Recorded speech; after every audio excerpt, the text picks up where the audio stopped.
Journalists around the world are being jailed for doing their jobs. According to Reporters Without Borders, 326 journalists were detained worldwide in 2017 alone.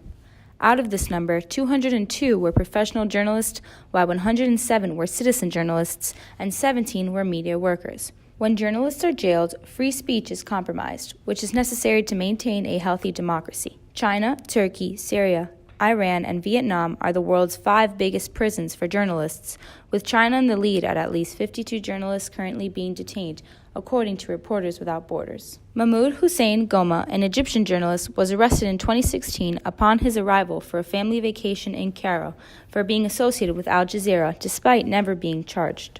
He has been in prison for over 700 days, all because the Egyptian government believes that Al Jazeera is biased in its coverage of Egyptian news. Deniz Yücel is a journalist who is facing imprisonment in Turkey. Yücel was accused of terrorist propaganda and inciting hatred and has been called a spy by President Erdogan. There are 2 stories out of the many that currently exist around the world. The sanctity of journalism needs to be protected. The fear of being detained or other legal repercussions forces self-censorship upon the press.